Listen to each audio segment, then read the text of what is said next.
Muli, narito ang ating Sabbath School Lesson audio version. Ginawa natin ito para doon sa mga walang time magbasa, doon sa mga nagbabiyahe at gustong makinig ng version na ito. Narito ang Simplified Sabbath School Lesson by Brother Johnson Amican. Tayo ngayon ay nasa Lesson 9. Ang sakop na pitsa nito ay May 23 to 29, 2026. Gusto ko pong ipaalala sa atin na ang pag-aaral na ginagawa natin dito ay hindi para paiksiin ang ating Sabbath School lesson katulad ng ginagawa ng ilan para kunin lamang ang buod. Dahil napakahalaga ng ating Sabbath School lesson, dapat nga natin itong palawakin, dapat bigyan natin itong sapat na oras. Bagaman ito ay simplified, subalit punong-puno ito ng detalye mula mismo sa author ng ating Sabbath School lesson. Sa linggong ito, tayo ay mag-aaral sa Lesson 9. Ang titulo nito ay Sin, the Gospel, and the Law. Ang unang mahalagang punto sa ating aralin ngayon ay tungkol sa kasalanan. Sin separate us from God. Ang ating talatang sa uluhin ay mababasa sa aklat ng Awit 119 verses 93 to 94. Ang sabi dito, "Hindi ko kalilimutan kailanman ang mga tuntunin mo, sapagkat sa pamagitan ng mga yaon ay binuhay mo ako." Verse 94, "Ako'y iyo, iligtas mo ako, sapagkat aking hinahanap ang mga tuntunin mo." Sin is the greatest problem of humanity. Ito ang aral nating nakikita sa mga talatang ito. Ang pinakamalaking problema ng tao ay hindi kahirapan, sakit, gulo sa mundo, o kakulangan sa kaalaman. Ang pinakamalaking problema ng sangkatauhan ay kasalanan ayon sa salita ng Diyos. Bakit? Dahil ang kasalanan ay naghihiwalay sa tao at Diyos. Sumisira sa puso at isip, sumisira sa relasyon, at sa huli ay nagdadala ng kamatayan. Sin separates us from God. Sa Isaiah 59 talatang 2 ay ganito ang sinasabi, "Kundi pinapaghiwalay ng inyong mga kasamaan kayo at ang inyong Diyos, at ikinubli ng inyong mga kasalanan ang kanyang mukha sa inyo upang siya'y huwag makinig." Opo, ang kasalanan ay hindi maliit na bagay sa paningin ng Diyos. Kapag ang tao ay patuloy na namumuhay sa kasalanan, lumalayo ang puso niya sa Diyos. Nanlalamig ang espiritual at nawawala ang desire na manalangin at sumunod sa Kanya. Hindi dahil ayaw ng Diyos lumapit sa tao, kundi dahil ang kasalanan ang nagiging harang sa relasyon natin sa Kanya. Parang pader ang kasalanan na humahadlang sa malapit na relasyon natin sa Diyos. Sin slowly destroys the heart. Unti-unting tinatanggap ng mundo ang kasalanan bilang ordinaryong bahagi ng buhay. Ito ang dapat natin tandaan. Sa kabila nun, ito ang totoo. Kapag nasanay tayo sa kasalanan, unti-unti nitong pinatitigas ang puso, pinapahina ang konsensya, at inilalayo tayo sa Diyos. Ang kasalanan ay parang lason. Hindi agad nakikita ang epekto, pero habang tumatagal, sinisira nito ang spiritual life ng tao. Narito ang paraan ng Diyos. Sa Roma 3 talatang 20 ay ganito ang nakasulat, "Sapagkat sa pamamagitan ng kautusan ay ang pagkakilala ng kasalanan. God's law reveals sin." Hindi binigay ng Diyos ang kanyang kautusan para pahirapan tayo. Ibinigay niya ito, una, upang ipakita kung ano ang tama at ang mali. Pangalawa, upang makita natin ang ating kasalanan. At pangatlo, upang akayin tayo kay Kristo. Parang salamin ang kautusan. Hindi nililinis ng salamin ang mukha, pero pinapakita nito kung nasaan ang dumi. Ganon din ang law ng Diyos. Ipinapakita nito ang tunay nating spiritual condition. The gospel at ang naitutulong ng kautusan. Ang sabi rito, the gospel gives hope. Ano ba yung gospel? Ang magandang balita ay ito. Hindi tayo iniwan ng Diyos sa ating kasalanan dahil mahal niya tayo. Ibinigay niya si Jesus upang iligtas tayo. Ang gospel ay tumutukoy sa una, pag-ibig sa Diyos, kapatawaran, biyaya at bagong buhay kay Kristo. Jesus came to fulfill the law. Ano ang ibig sabihin nito? Sa Mateo 5:17 ang sabi ng Panginoon, "Huwag ninyong isipin, ako'y naparito upang sirain ang kautusan ng mga propeta. Ako'y naparito hindi upang sirain, kundi upang ganapin."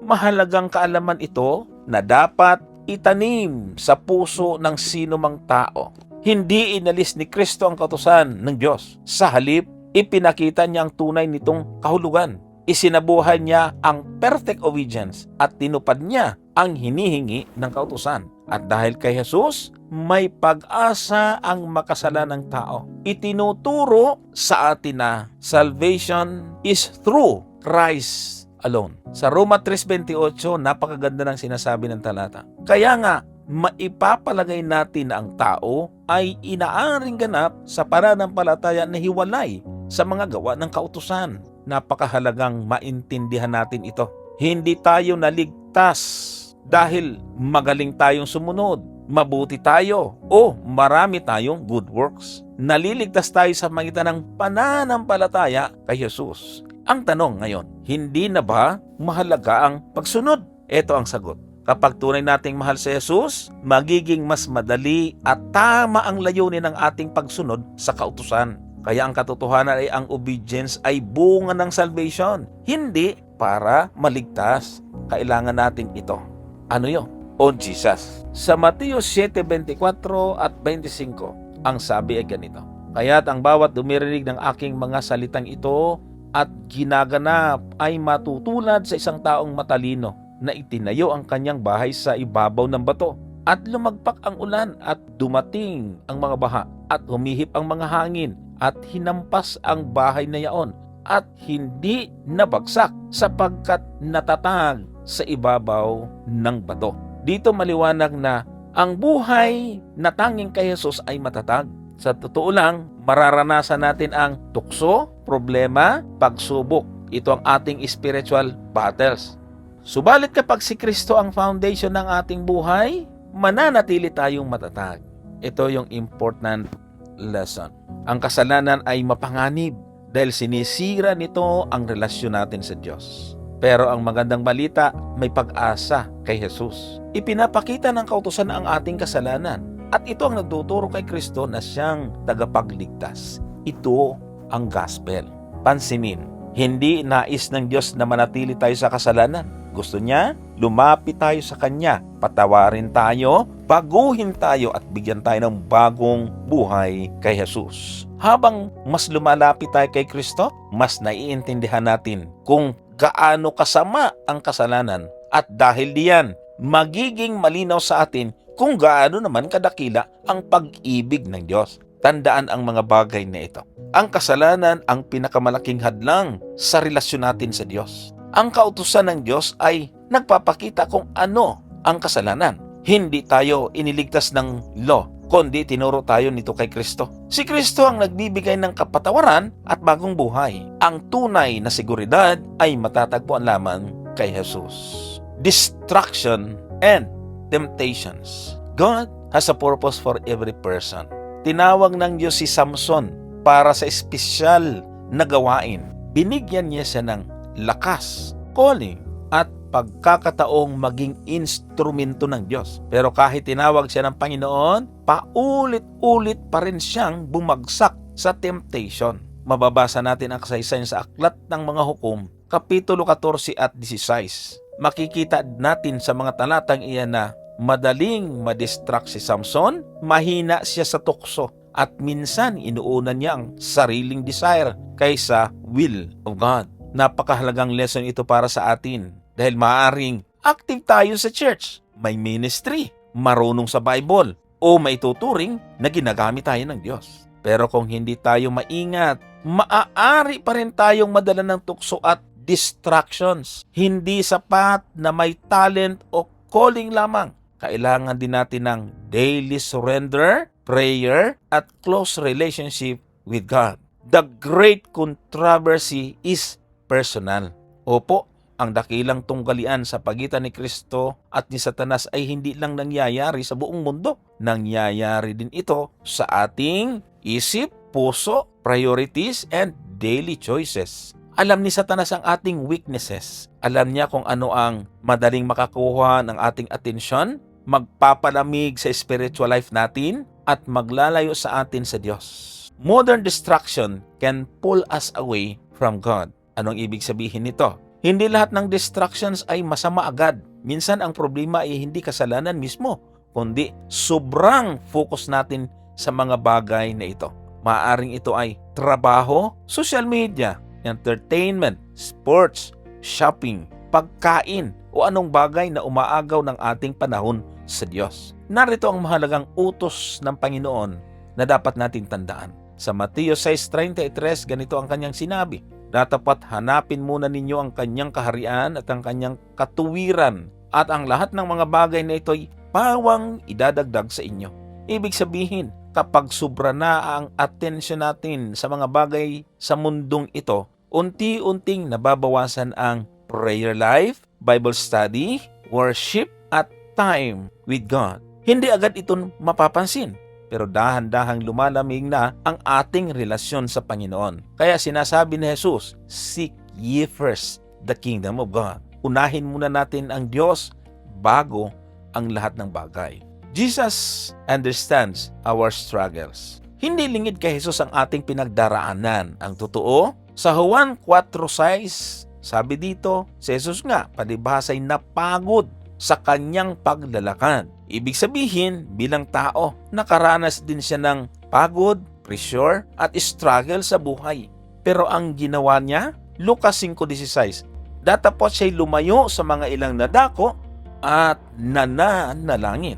Marcos 1:35, at pagkaumagang umaga, siya'y umalis at napasa isang dakong ilang at dooy nanalangin. Nakita natin na kahit si Jesus, nangangailangan ng time with the Father.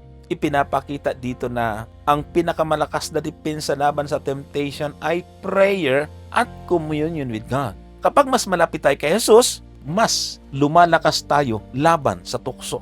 Balikan natin ang buhay ni Samson. Samson trusted himself too much. Isa sa pinakamalaking problema ni Samson ay umasa siya sa sarili niyang lakas. Akala niya kahit lumapit siya sa temptation, kaya niya pa rin kontrolin ang sitwasyon. Pero unti-unti siyang bumagsak. Sa totoo lang, ganito rin tayo minsan kapag iniisip natin, malakas naman ako spiritually, hindi ako basta na matutukso, kaya ko ito. Doon tayo nagiging vulnerable. Ang totoong lakas ay hindi galing sa sarili. Tandaan natin ito.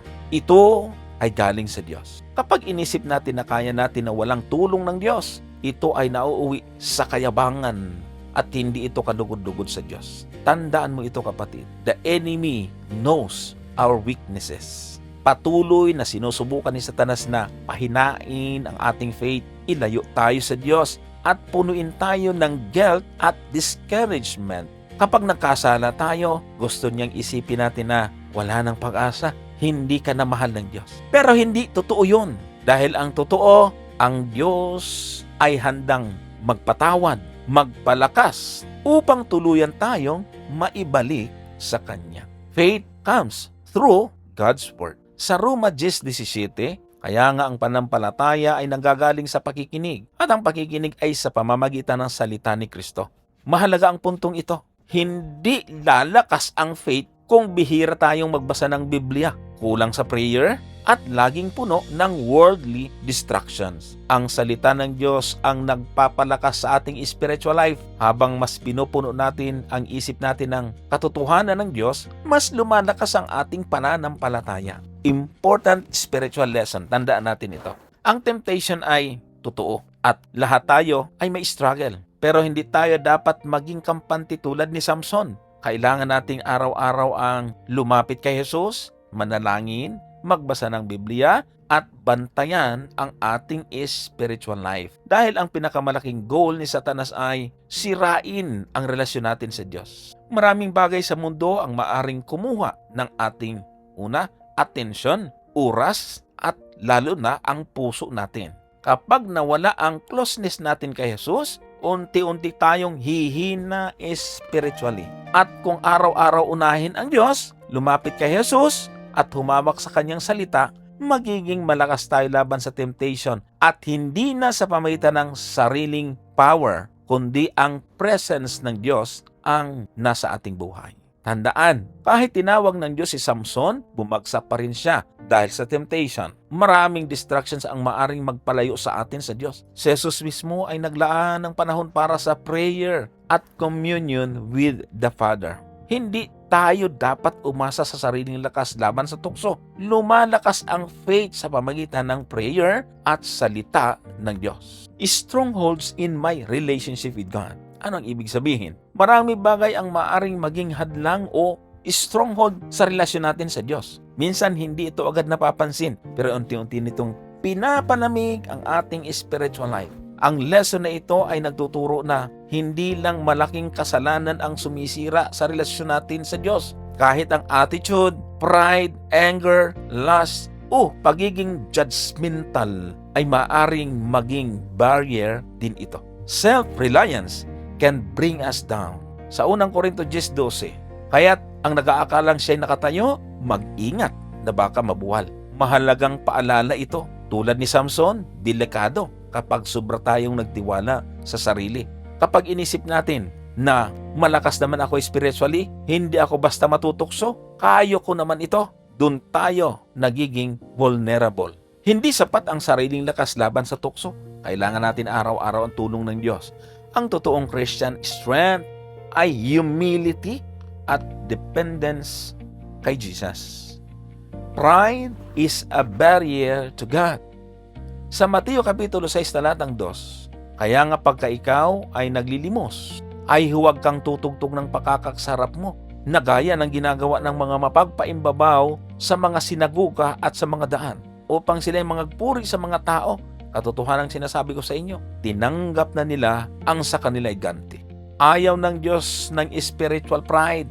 Minsan gusto nating mapansin, mapuri, o makita ng tao kung gaano tayo ka-spiritual. Pero itinuturo ni Jesus ang humility. Hindi natin kailangang ipakita lagi sa tao ang mabubuti nating ginagawa. Mas mahalaga sa Diyos ang sincere heart, humility, at tunay na pag-ibig. Si Jesus mismo ay mapagpakumbaba kahit siya ay Diyos.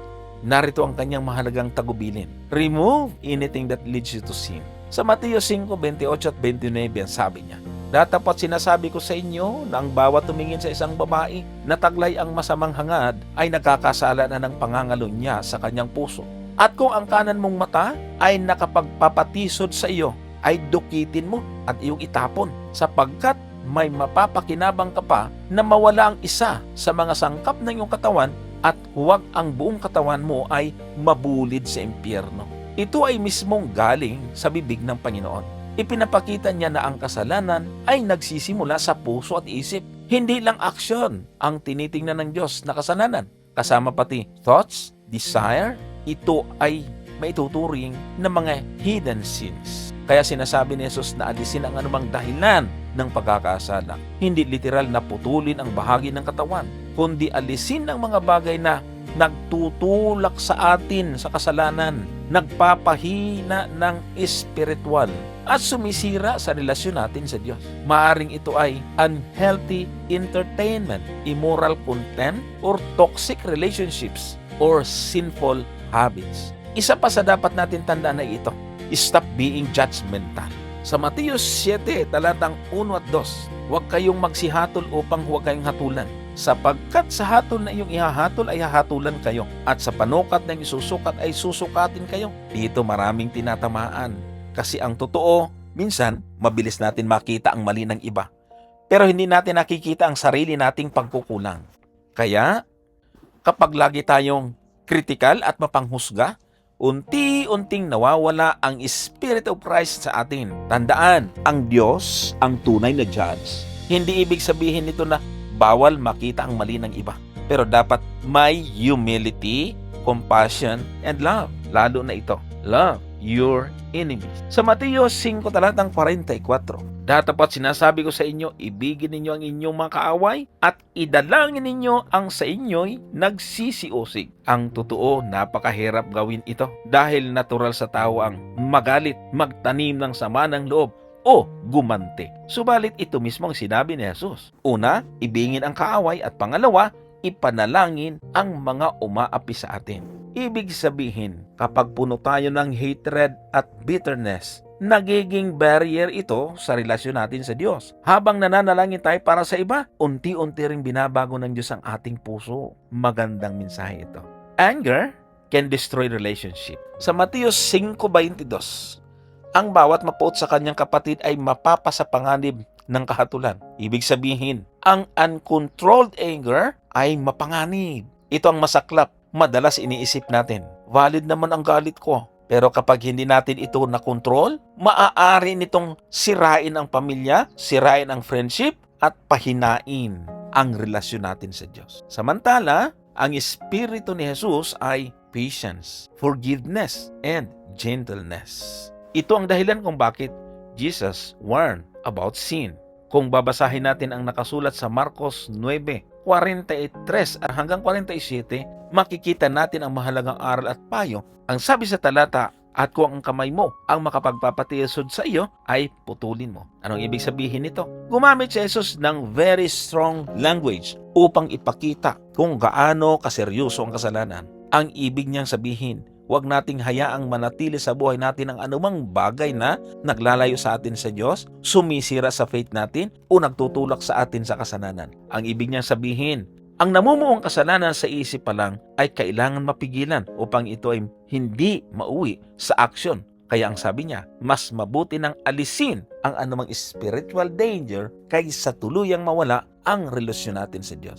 Sin creates strongholds. Ano ang ibig sabihin? Kapag pinabayaan ng kasalanan, unti-unti itong nagiging strongholds. Ito ay maaring addiction, bitterness, lust, pride, anger, selfishness, o hidden sin. At habang tumatagal, lalo nitong kinukontrol ang buhay natin. Pero, ang magandang balita, kayang wasakin ni Jesus ang anumang strongholds kung lumapit tayo sa Kanya. Important spiritual lesson. Hindi sapat na active tayo sa church, may knowledge sa Bible, o may ministry. Maaring active ka sa church, subalit ang totoo, may mga bagay na nanatili sa puso natin tulad ng pride, hatred, lust, unforgiveness, or secret sins kagaya na nasa isip lang natin. Dahil dyan, mahihirapan tayong lumago spiritually. Gusto ng Diyos hindi lang outward religion, kundi transform heart. Tandaan, alam ni Satanas ang ating weaknesses at doon siya madalas umaatake. Pero hindi tayo iniiwang helpless ng Diyos. Sa pamamagitan ni Jesus, maaari tayong manalo sa laban sa temptation, makalaya sa strongholds, at mapalalim ang ating relasyon sa Kanya. Kaya araw-araw, hingi natin sa Diyos, Lord, alisin mo ang anumang humahadlang sa relasyon ko sa iyo. Tandaan ang mga ito. Ang self-reliance ay maaring magpabagsak sa atin. Ang pride, lust, anger, at pagiging judgmental ay barriers sa relasyon natin sa Diyos. Gusto ni Jesus na alisin natin ang anumang magdadala sa atin sa kasalanan. Ang hatred at unforgiveness ay sumisira sa spiritual life. Kaya, kayang sirain ni Jesus ang anumang strongholds kapag kumapit tayo sa Kanya. Maraming tao ang may maling pagtingin tungkol sa kautusan ng Diyos. Iniisip ng iba na burden ito, restriction ito, o paraan para kontrolin ang tao. Pero ayon sa Biblia, ang kautusan ng Diyos ay ibinigay hindi para sirain tayo, kundi para tulungan at gabayan tayo. Para maunawaan natin kung gaano kahalagang kautusan, sagutin muna natin ang tanong na ito. What is sin? Unang Juan 3:4, ang bawat gumagawa ng kasalanan ay gumagawa naman ng pagsalangsang sa kautusan, at ang kasalanan ay ang pagsalangsang sa kautusan. Roma 3:20, sapagkat sa magitan ng kautusan ay ang pagkakilala ng kasalanan. Malinaw ayon sa Biblia, ang kasalanan ay paglabag sa kautusan ng Diyos. Hindi natin tunay na maunawaan kung ano ang kasalanan kung wala ang law ng Diyos. Ang kautusan ay parang salamin, ilaw, o salamin sa mata. Ipinapakita nito kung ano talaga ang kalagayan natin spiritually. Halimbawa, kapag tumingin tayo sa salamin, nakikita natin ang dumi sa mukha. Pero hindi salamin ang sanhi ng dumi. Ganito rin ang kautusan. Hindi ito ang sanhi ng kasalanan, kundi ipinakita lamang nito ang ating tunay na kondisyon. Sin is also in human nature. Sa aklat ng awit 51:5, narito, ako'y inanyuan sa kasamaan at sa kasalanan ay ipinaglihi ako ng aking ina. Sa Jeremias 17:9, ang puso ay magdaraya at higit kaysa lahat ng bagay, at totoong masama, sinong makakaalam? Ang problema ng tao ay hindi lang outward actions, May sinful nature tayo. Natural sa atin ang selfishness, pride, anger, lust, at rebellion against God. Kaya kailangan natin si Jesus. Dahil hindi natin kayang baguhin ang ating sarili ng tayo lang. The Ten Commandments reveal God's character. Kung babasahin natin ang Exodus Kapitulo 20, talatang 7 hanggang 17, ang mga talatang ito ay naglalaman ng kabuuan ng 10 utos. Ano ang inilalarawan ng 10 utos? Ipinapakita nito kung ano ang mahalaga sa Diyos, kung paano tayo mamuhay, at kung paano tayo magkaroon ng maayos na relasyon sa Kanya at sa kapwa. Ang law ay hindi lang listahan ng rules. Ito ay reflection ng karakter ng Diyos. Dahil ang Diyos ay banal, makatarungan, tapat, at mapagmahal. Love is the heart of the law. Tandaan mo ito, kaibigan. Sa Marcos 12, talatang 30 at 31, at iibigin mo ang Panginoon mong Diyos ng buong puso mo, at ng buong kaluluwa mo, at ng buong pag-iisip mo, at ng buong lakas mo. Ang pangalawa ay ito, ibigin mo ang iyong kapwa na gaya ng iyong sarili. Walang ibang utos na hihigit pa sa mga ito. Sa Mateo 22:40 naman, sa dalawang utos na ito, nauuwi ang buong kautusan at ang mga propeta. Ibig sabihin, itinuturo ni Jesus na ang buong law ay nakasinter sa love. Ang unang bahagi ng kautusan ay tungkol sa pag-ibig sa Diyos. Ang ikalawang bahagi ay tungkol sa pag-ibig sa kapwa. Kaya kapag tunay nating iniibig ang Diyos, hindi tayo sasamba sa ibang Diyos. Hindi natin babastusin ang Kanyang pangalan at iingatan natin ang araw ng Sabat. Kapag iniibig naman natin ang ating kapwa, hindi tayo papatay, hindi magnanakaw, hindi magsisinungaling, at hindi mangangalunya. Ang tunay na obedience ay bunga ng love. The law protects relationships. Ano ang kahulugan nito? Ibinigay ng Diyos ang law bilang proteksyon. Pinoprotektahan nito ang relasyon natin sa Diyos, pamilya, church, at ang society. Kapag sinusunod ang law ng Diyos, nagkakaroon ng peace, order, respect, and love. Pero kapag binaliwala ang law, marami ang pain, broken relationships, violence, and suffering. Tandaan, Satan distorted the beauty of the law. Maraming tao ang natatakot sa sariling law. Maraming mga tao ang natatakot sa salitang law dahil sa legalism.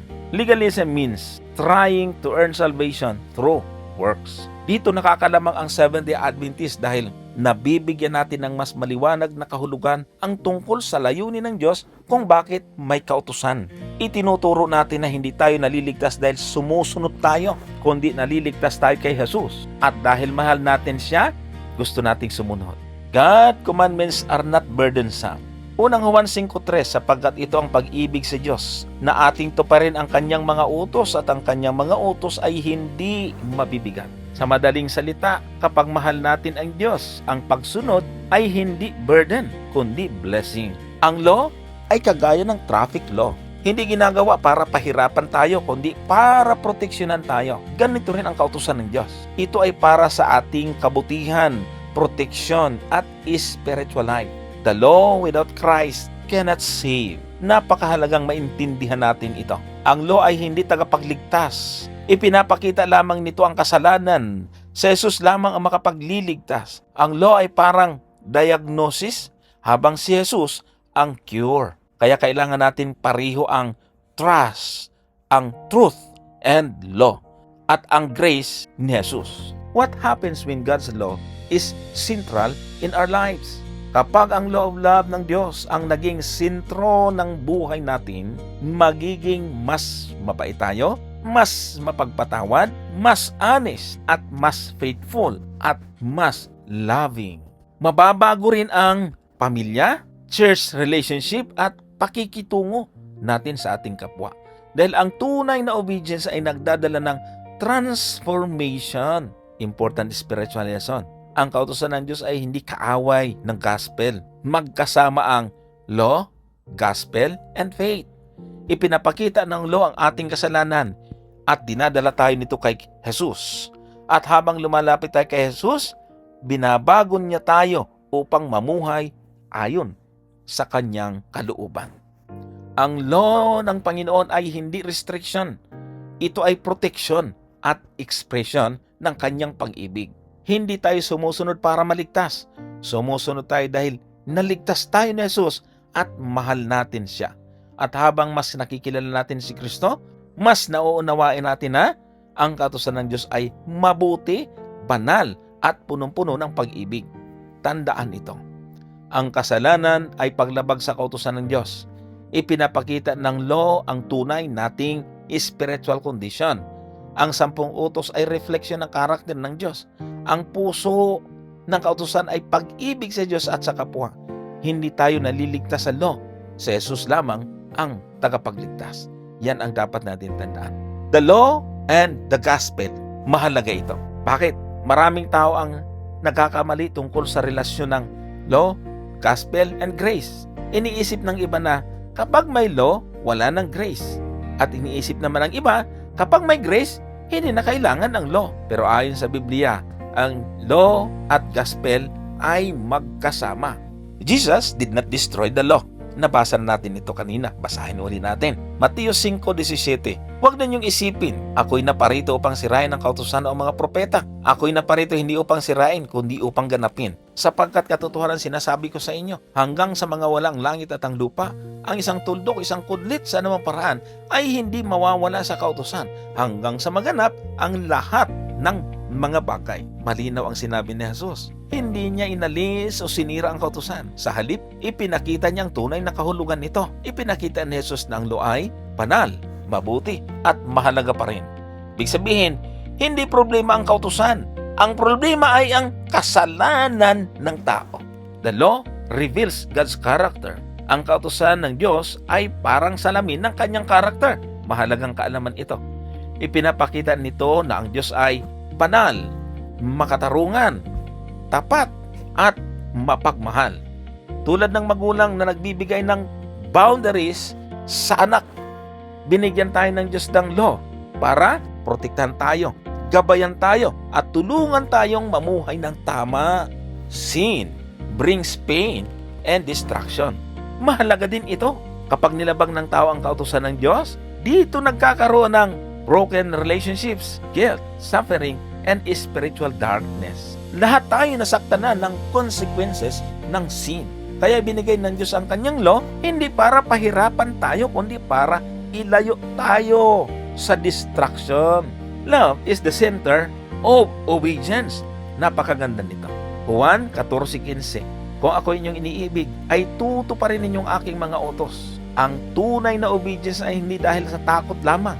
Ito ay bunga ng love kay Jesus. Kapag tunay nating mahal si Kristo, natural, gusto nating sundin ang kanyang kalooban. Hindi ito forced obedience, kundi loving obedience. At habang mas nakikita natin ang pag-ibig ni Jesus sa cross, mas lalo nating gustong mamuhay ayon sa kanya. The cross give us the right understanding of the law. Paano ito? Napakagandang tingnan palagi ang cross. Dahil sa cross, nakikita natin, una, gaano kasama ang kasalanan. Pangalawa, gaano kabanal ang law. At pangatlo, gaano tayo kamahal ni Jesus. Kung hindi seryoso ang kasalanan, hindi na sana kailangang mamatay si Kristo. Pero dahil nilabag ng tao ang kautusan, kinailangan ni Kristo na mamatay para iligtas tayo. Dahil the law cannot save us. Napakahalagang maintindihan ito. Ang law ay hindi nagpapatawad, hindi nag-aalis ng kasalanan, hindi nagbibigay ng salvation. Si Jesus lamang ang makapaglilinis ng ating kasalanan. At narito ang dagdag na katunayan. Roma 5:28. We are justified by faith. Ang tao ay inaaring ganap sa pananampalataya na hiwalay sa mga gawa ng kautusan. Galatia 2:16, ang tao ay hindi aring ganap sa pamamagitan ng mga gawa ng kautusan, kundi sa pamamagitan lamang ng pananampalataya kay Hesukristo. Hindi tayo naliligtas dahil magaling tayong sumunod, marami tayong good works, or perfect tayo. Naligtas tayo dahil kay Jesus, dahil tayo ay justified by faith. Ibig sabihin, pinatawad tayo at tinanggap ng Diyos dahil sa ginawa ni Kristo sa cross. Jesus redeemed us from the curse of the law. Sa Galatia 3:15, Sa sumpa ng kautusan ay tinubos tayo ni Kristo. Lahat tayo ay guilty dahil sa kasalanan, at ang kabayaran ng kasalanan ay kamatayan. Pero si Jesus ang pumalit para sa atin. Pinasan niya ang parusa upang tayo magkaroon ng mga ito: forgiveness, grace, and eternal life. Ito ang gospel. Kaya ang ibig sabihin, obedience is the fruit of salvation. Hindi tayo sumusunod para maligtas. Sumusunod tayo dahil naligtas tayo ni Jesus. Mahal natin siya at binago niyang ating puso. Ang tunay na gospel ay hindi yung pwede nang magkasala o bumalik tayo sa kasalanan. Ang tunay na gospel ay binabago tayo ni Kristo upang mamuhay ayon sa kanyang will. Avoiding legalism. Ano naman ito? Ang legalism ay trying to earn salvation through works. Kapag legalistic ang tao, nakafocus siya sa sariling performance, rules lamang, at outward religion. Pero nakakalimutan niya si Jesus. Ang tunay na Christianity ay relationship with Christ. Kapag si Jesus ang center, may grace, may love, may faith, and joyful obedience. Isa pang mahalagang bagay na dapat natin tandaan: faith and obedience go together. Hindi magkahiwalay ang faith, grace, at obedience. Magkasama ang mga ito dahil lahat ng ito ay galing sa Diyos. Ang faith kay Jesus ay nagbubunga ng obedience. Ang obedience ay bunga ng transformed life. Important spiritual lesson: ang law ay nagpapakita ng ating kasalanan. Ang gospel naman ay nagpapakita ng pag-ibig at pagliligtas ni Jesus. Kailangan natin pareho ang mga ito: truth and law, at ang grace and gospel. Kapag wala ang law, hindi natin makikita ang ating kasalanan. Kapag wala naman si Jesus, wala tayong pag-asa sa kaligtasan. Hindi dumating si Jesus upang alisin ang kautusan. Dumating siya upang tuparin ito at iligtas tayo mula sa kasalanan.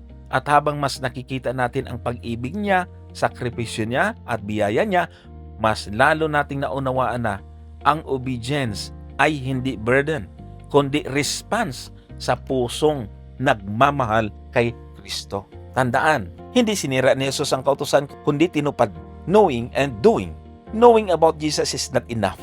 Mateo 7:21. Hindi ang bawat nagsasabi sa akin, Panginoon, Panginoon, ay papasok sa karilang langit, kundi ang gumaganap ng kalooban ng aking Ama na nasa langit.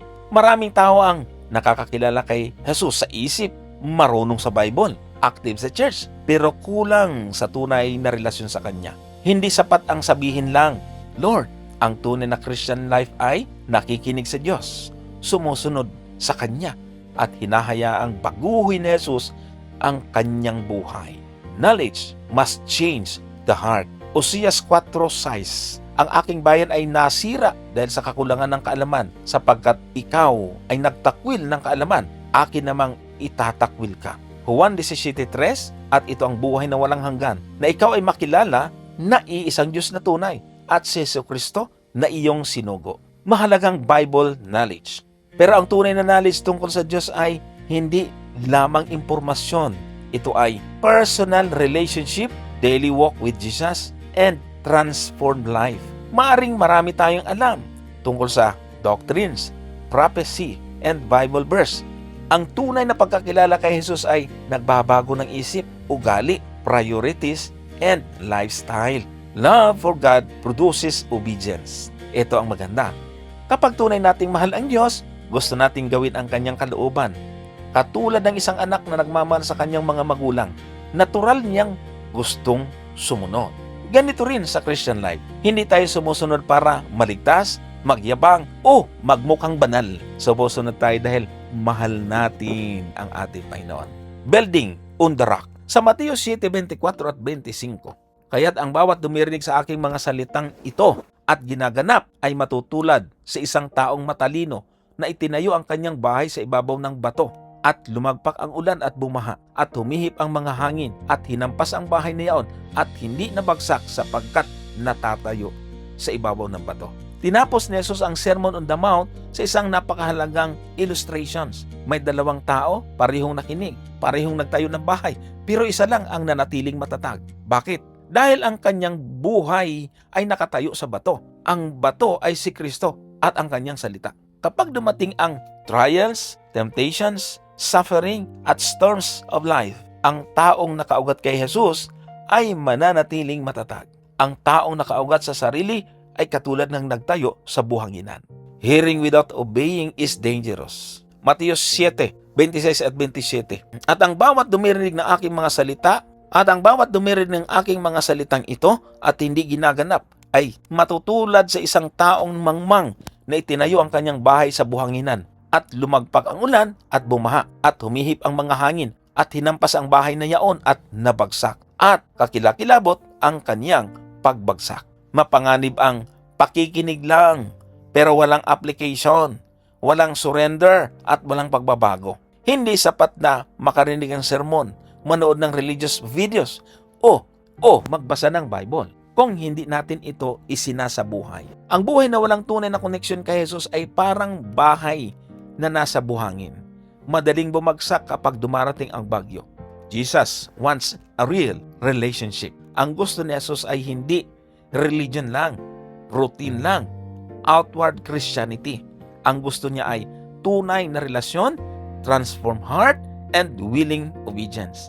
Kapag kasama natin si Jesus araw-araw, unti-unti niyang binabago ang ating buhay. Ang tunay na Christian life ay hindi lamang pag-alam sa katotohanan, kundi pamumuhay ayon sa katotohanan. Hindi sapat na naniniwala ako kay Jesus. Ang tanong ay, kilala ba talaga natin siya personally? At ang tunay na relationship kay Kristo ay makikita sa obedience, surrender, humility, and transformed life. Ang pagkikinig sa salita ng Diyos ay mahalaga, pero mas mahalaga ang pagsasabuhay nito. Kapag si Jesus ang foundation ng ating buhay, mananatili tayong matatag kahit dumaan ang storms, trials, temptations, and sufferings. Dahil ang buhay na nakatayo kay Kristo ay hindi madaling matitinag. Sa ating pagtatapos, the great controversy includes God's law. Nabasa na natin ito, basahin uli natin. Mateos 5:17, huwag ninyong isipin ako'y naparito upang sirain ang kautusan o mga propeta. Ako'y naparito hindi upang sirain kundi upang ganapin. Mula pa sa pasimula, ang isyu ni Satanas laban sa Diyos ay tungkol sa una, authority ng Diyos. Pangalawa, character ng Diyos. At kautusan ng Diyos. Kaya hindi nakakapagtaka na maraming tao ngayon ang mali ang pagkaunawa sa law, galit sa law, at iniisip na hindi na ito mahalaga. Pero malinaw ang sinabi ni Jesus, hindi siya naparito pang sirain ang kautusan. Sa halip, ipinakita niya ang tunay na diwa nito. Ipinakita ni Jesus na ang law ay hindi pabigat. Ito ay reflection ng love ng Diyos, holiness ng Diyos, at character ng Diyos. Natutunan natin na the law reveals God's character. Kapag naintindihan natin ang kautusan, mas nakikilala natin ang Diyos. Halimbawa, huwag kang papatay dahil ang Diyos ay Diyos ng buhay, pag-ibig at awa. Hindi siya nalulugod sa pananakit at pagwasak ng buhay ng kapwa-tao. Pangalawa, huwag kang magnanakaw dahil ang Diyos ay banal, matuwid at tapat. Hindi siya nandaraya o kumukuha ng hindi sa Kanya. Pangatlo, huwag kang magkakaroon ng ibang Diyos dahil nais ng Diyos ang buong puso nating pagmamahal at tunay na relasyon sa Kanya, sapagkat siya lamang ang tunay na pinagmumulan ng buhay at kaligtasan. Huwag kang magbibintang dahil ang Diyos ay Diyos ng katotohanan at hindi nagsisinungaling. Alalahanin mo ang araw ng Sabat dahil nais ng Diyos na magkaroon tayo ng panahon ng communion, pahinga at mas malalim na relasyon sa Kanya. Ibig sabihin, ang law ay hindi simpleng listahan ng rules. Ito ay pagpapakita kung sino ang Diyos. Muli nating liwanagin ito. Obedience does not save us. Sa Roma 3:28, kaya nga ating pinagpapasiyahan na ang tao ay inaaring ganap sa pananampalataya na hiwalay sa mga gawa ng kautusan. Maninaw ang sinasabi ng talata. Ang pagsunod ay walang kinalaman sa pag-aaring ganap. Sa justification, hindi requirements ang obedience. Napakahalagang maintindihan ito. Hindi tayo naliligtas dahil sumusunod tayo sa law. Naligtas tayo dahil kay Kristo. Ang law, nagpapakita ng kasalanan, nagtuturo ng tama, at umaakay sa atin kay Kristo. Pero Jesus lamang ang tagapagligtas, nagbibigay ng kapatawaran, at nagbibigay ng katuwiran. Tinuturoan tayo upang maiwasan ang legalism. Tandaan, bilang Seventh-day Adventist, seryoso tayo sa Sabbath, commandments, and obedience. Pero dapat tayong mag-ingat sa legalism. Ang legalism ay pagdepende sa sariling gawa para maligtas. Kapag dumating ang judgment, hindi tayo maliligtas dahil marami tayong alam. Active tayo sa church, maayos ang performance natin. Ang tanging pag-asa natin ay ang perfect righteousness ni Kristo. Knowledge must lead to relationship. Kawikaan 24, talatang 3 at 4, sa karunungan ay natatayo ang bahay, at sa pamagitan ng unawa ay natatatag. Sa pamagitan ng kaalaman ay napupuno ang mga silid ng lahat ng mahalaga at maligayang mga kayamanan. Mahalaga ang tamang kaalaman tungkol sa Diyos. Dahil ang tunay na knowledge ay dapat mapalalim ang faith. Mahalaga ang tamang kaalaman tungkol sa Diyos. Dahil ang tunay na knowledge ay dapat magpalalim ng faith, magpalapit kay Kristo, at magbago ng buhay. Hindi sapat ang kabisado ang doktrina, information lang, o husay sa pagkikipagdebate. Ang pinakamahalaga ay ang personal relationship with Christ. Kaya ang magandang balita, inaanyayahan tayo ng Diyos na bumalik sa Kanya. At habang lumalapit tayo kay Jesus, unti-unti niyang binabago ang puso natin, pinapalalim ang ating faith, at tinuturuan tayong magmahal. Narito ang summary sa buong sanglinggo. Natutunan natin ang kasalanan ang pinakamalaking hadlang sa relasyon natin sa Diyos. Sa araw ng linggo, ipinakita sa atin ang buhay ni Samson na ang distraction at temptations ay maaring maglayo sa atin sa Diyos kapag hindi tayo nag-ingat. Sa araw ng Lunes, may mga attitude at habit na nagiging hadlang sa ating spiritual growth tulad ng pride, lust, anger, and judgmental spirit. Sa araw ng Martes, ang law of God ay reflection ng kanyang karakter at gabay upang mapanatili ang magandang relasyon natin sa Diyos at sa kapwa. Sa araw ng Miyerkules, ang law at gospel ay magkasama. Ang law ay nagpapakita ng kasalanan, ngunit si Jesus lamang ang nagbibigay ng forgiveness, grace, and salvation. Sa araw ng Huwebes, hindi sapat ang knowledge lang tungkol kay Jesus. Ang tunay na relasyon kay Jesus ay makikita sa obedience and transform life. Ang tunay na Christian life ay hindi puro rules, puro emotion, puro knowledge. Ito ay relasyon kay Jesus, pag-surrender sa Kanya, pagtitiwala sa Kanya, at pamumuhay ayon sa Kanyang salita. Kapag si Kristo ang center ng buhay natin, ang obedience ay magiging bunga ng pag-ibig, hindi burden. Ang kautusan ng Diyos ay hindi kaaway ng gospel. Ang law ay nagtuturo sa atin ng ating pangangailangan kay Jesus. At ang gospel naman ang nagbibigay sa atin ng pag-asa at kaligtasan kay Jesus. At habang mas nakikilala natin sa Jesus, mas mamahalin natin ang kanyang kautusan at mas malalim ang ating relasyon sa Diyos. Ang kasalanan ay sumisira sa relasyon sa Diyos. Ang kautusan ng Diyos ay refleksyon ng kanyang karakter. Hindi tayo naliligtas sa pagsunod, kundi si Jesus ang nagliligtas sa atin. Ang law and gospel ay magkasama. Ang tunay na obedience ay bunga ng pag-ibig kay Kristo. Tandaan natin, ulitin natin ito bilang pagtatapos. Ang kasalanan ay sumisira ng relasyon sa Diyos. Ang kautusan ng Diyos ay refleksyon ng kanyang karakter. Hindi tayo naliligtas sa pagsunod, kundi kay Jesus lamang. Ang law at gospel ay magkasama at ang tunay na obedience ay bunga ng pag-ibig kay Kristo. Harinawa ng ating pag-aaral ng Sabbath School lesson ay nakatulong sa inyo. At kung nagustuhan mo ito kapatid at kaibigan, i-share mo ito at mag-comment kung ito ba ay nakakatulong sa inyo. Maraming salamat sa inyong panonood.